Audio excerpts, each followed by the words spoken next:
जय सिया राम मित्रों। मत अनुसार में आप लोगों का स्वागत है।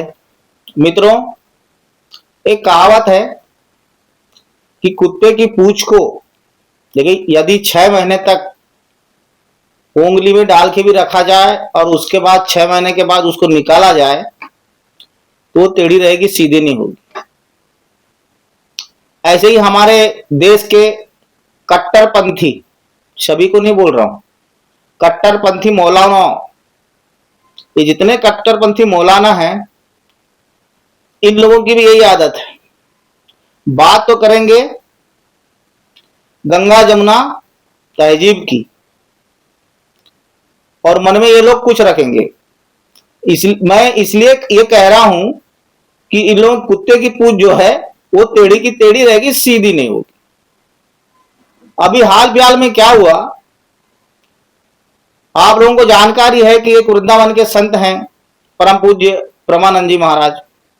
मीडिया पे खूब आया उनका कि स्वास्थ्य खराब हो गया है, और वैसे भी उनकी दोनों किडनी पहले से खराब थी, लेकिन स्वास्थ्य इस समय में ज्यादा ही खराब हो गया तो शायद उनको हॉस्पिटलाइज भी करना पड़ा।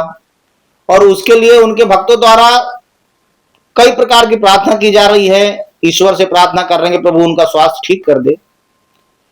हमारे देश में एक वीडियो आपको शायद याद होगा, मैंने एक वीडियो में बनाया था कि मुसलमान लोग भी प्रेमानंद जी महाराज को बहुत चाहते हैं। जो सच्चे मुसलमान हैं वह भी प्रेमानंद जी महाराज के जितने उपदेश रहते हैं उनको वो लोग बहुत मानते हैं। ऐसा ही एक मुसलमान है तो अपने देश का, उसका नाम है सुफियान इलाहाबादी, जो शायद सुल्तानपुर का रहने वाला था। वो वहां मदीना में ही रहता है, वहां सर्विस या कुछ व्यापार वहां करता है, लेकिन वो प्रेमानंद जी महाराज का भक्त बन गया है। भक्त से तात्पर्य है कि उनके जो वचन हैं, उनके जो वाक्य हैं, उससे वो प्रेरित है और उससे बहुत कुछ वो प्रेरणा मिलती है उसको।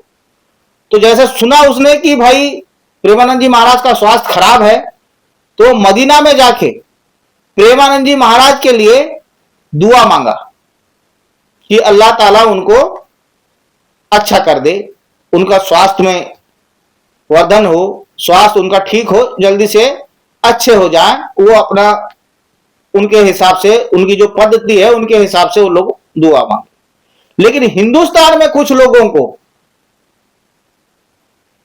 ये एकदम पसंद नहीं आया।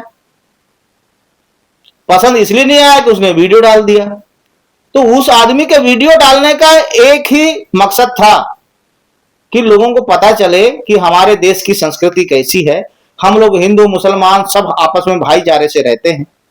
यह उस आदमी का उद्देश्य था।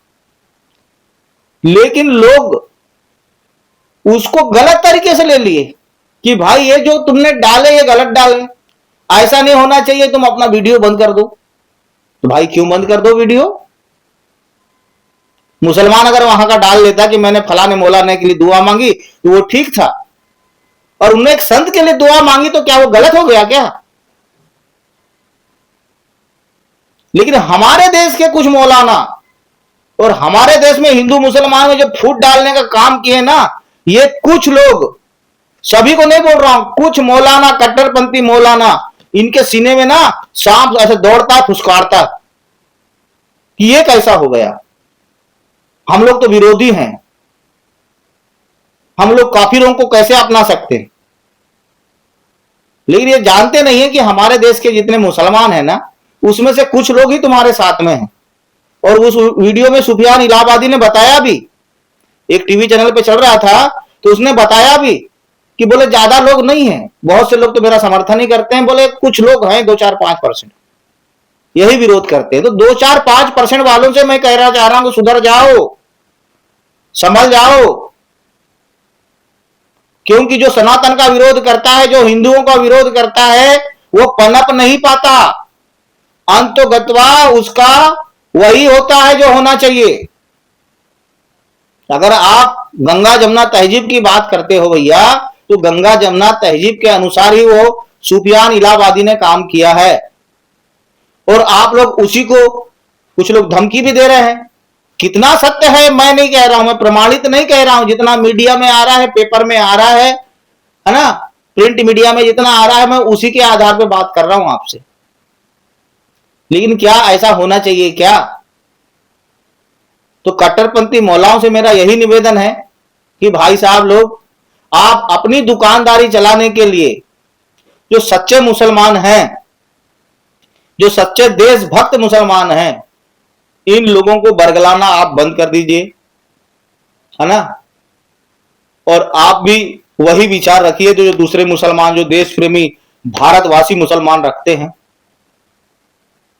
सुफियान साहब ने जो किया उसको हम सलाम ठोकते हैं, बहुत अच्छा काम किया और एक मिसाल कायम की कि देखिए हम भी हिंदू संतों की बातों को मानते हैं। वैसे आप लोग भी जितने भटके हुए हैं पत्थरबाज लोग, जो पत्थर चलाते हैं, जो छोटे छोटे बच्चों को बहकाते हैं, तो कम से कम उनको लाइन में लाने के लिए आप भी संतों का सहारा लीजिए। धर्म को मानने नहीं बोल रहा हूं मैं, उनकी वाणी को तो मानिए, उनके विचारों को तो मानिए कि हिंदू संस्कृति कौन सा पत्थर मारने के लिए बोलती है या कहीं भी आग लगाने के लिए बोलती है। हिंदू संस्कृति सौहार्द की बात करती है ना। हाँ, इतना जरूर है कि हिंदू संस्कृति ये भी करती है कि धर्म को बचाने के लिए अगर हथियार उठाया जाए तो वो पाप नहीं है। धर्म को बचाने के लिए, किसी को बचाने के लिए, कोई मरता है, कोई किसी को मार रहा है, उसको बचाने के लिए हिंदू संस्कृति में हथियार उठाना जायज है, नाजायज नहीं है। तो देश के मुसलमान जो हैं कट्टरपंथी मौलाना, उनसे मैं यही निवेदन करूंगा, तो भैया ये धमकी वमकी देना बंद कर दीजिए। जो नेक काम होता है उसमें प्रशंसा कीजिए। प्रशंसा किसी ने नहीं किया है साहब सामने आके। ये जितने फतवाबाज लोग हैं ना, ये फतवा निकालने वाले, इन लोगों ने प्रशंसा भी नहीं किया उस सुफियान की, जबकि आप लोगों को प्रशंसा करना चाहिए। और प्रशंसा से यह होगा कि दूसरे लोगों को प्रेरणा मिलेगी, और प्रेरणा के लिए प्रशंसा की जाती है। तो कम से कम आप लोग प्रशंसा करोगे तो दूसरे मुसलमान लोग जो पत्थरबाज लोग हैं वो भी सही लाइन में आएंगे।